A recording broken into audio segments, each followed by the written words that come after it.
ফিলিস্তিনের গাজায় নির্বিচারে হামলা চালাচ্ছে দখলদার ইসরায়েলি বাহিনী। এই হত্যাযজ্ঞের প্রতিবাদে সরব সারা বিশ্ব। বিভিন্ন দেশে পশ্চিমা পণ্য বর্জনের হিড়িক চলছে। এসব পণ্যের মধ্যে অন্যতম কোমল পানীয় ব্র্যান্ড কোকাকোলা। মুসলিম অনেক দেশের মতো বাংলাদেশেও কোকাকোলা বয়কট করছে অনেকে। এবার এক সংবাদ সম্মেলনে হাজির হয়ে টেবিল থেকে কোকাকোলার বোতল সরিয়ে নতুন আলোচনার জন্ম দিলেন জিম্বাবুয়ে অধিনায়ক সিকান্দার রাজা। তবে কি রোনালদোকে অনুসরণ করেই এমন কাণ্ড ঘটালেন তিনি? জানাচ্ছেন এসআই রাজ। গত ইউরোয় এক সংবাদ সম্মেলনে অবাক কাণ্ড ঘটিয়েছিলেন ক্রিস্টিয়ানো রোনালদো। সম্মেলনের সময় টেবিলে থাকা কোকাকোলার বোতল সরিয়ে দিয়েছিলেন তিনি। কোমল পানীয়তে স্বাস্থ্য ঝুঁকির কথা মাথায় রেখে সেই সংবাদ সম্মেলনে উদ্বুদ্ধ করেছিলেন পানি খেতে। রোনালদোর এমন কাণ্ডে বিশ্বব্যাপী ধস নেমেছিল কোকাকোলার। তাতে তাদের ক্ষতি হয় 4 বিলিয়ন ইউরো। পরে রোনালদোকে অনুসরণ করেছিলেন অস্ট্রেলিয়ার সাবেক অধিনায়ক ডেভিড ওনারসো। এবার একই পথে হাঁটলেন জিম্বাবুয়ের অধিনায়ক সিকান্দার রাজা। বৃহস্পতিবার বাংলাদেশের বিপক্ষে সিরিজের আগে সংবাদ সম্মেলনে কোকাকোলার বোতল সরিয়ে দেন তিনি। রাজার এমন কর্মকাণ্ড ইসরায়েল ও গাজার মধ্যকার যুদ্ধের কারণ হতে পারে বলে ধারণা করা হচ্ছে।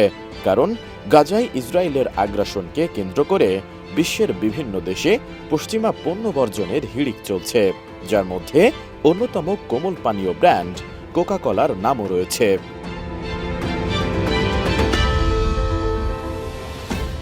সানবিট সব দিবে সামাল। সানবিট ম্যাজিক প্রেস ডিশওয়াশিং এর মাথা ঘোরানোর সলিউশন। ধারণা করা হচ্ছে বিশ্বব্যাপী কোকাকোলা বর্জনের অংশ হিসেবেই রাজাও এমন পদক্ষেপ নিল। তবে এ বিষয়ে কোনো কথা বলেননি তিনি। রাজা জিম্বাবুয়ের হয়ে ক্রিকেট খেললেও তার জন্ম ও বেড়ে ওঠা পাকিস্তানে। তবে দেশটিতে ক্রিকেট খেলার সুযোগ পাননি তিনি। পরে জিম্বাবুয়ে পাড়ি জমিয়ে সেখানকার ক্রিকেটের সঙ্গে যুক্ত হন। বর্তমানে তিনি জিম্বাবুয়ের অধিনায়ক হিসেবে দেশটির প্রতিনিধিত্ব করছেন। এর আগে অনেকবার বাংলাদেশে এসেছেন সিকান্দার রাজা। জিম্বাবুয়ের হয়ে খেলেছেন বিপিএল, ডিপিএলও। তবে এবারই শেষ আশা কিনা নিশ্চিত নন 38 বছর বয়সী এই অধিনায়ক। সংবাদ সম্মেলনে তিনি মুগ্ধতা জানালেন বাংলাদেশ নিয়ে। বলেন, জানি না ভবিষ্যতে কি হবে, আবারও বাংলাদেশে আসবো কিনা নিশ্চিত নই। যদি অবসর নিয়ে ফেলি, আমি চাইব আমার পরিবারের সদস্যরা বাংলাদেশের মানুষের ভালোবাসা, আতিথেয়তার অভিজ্ঞতা অর্জন করুক। বাংলাদেশ আমাকে অনেক ভালোবাসে।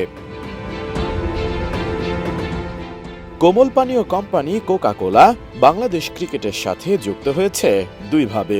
চলতি বছরের মার্চ থেকে বাংলাদেশ নারী জাতীয় ক্রিকেট দলের কিট স্পন্সর এবং নারী পুরুষ দলের বেভারেজ পার্টনার হিসেবে প্রতিষ্ঠানটি বাংলাদেশ ক্রিকেট বোর্ডের সাথে চুক্তিবদ্ধ হয়েছে। এসআই রাজ, এটিএন নিউজ।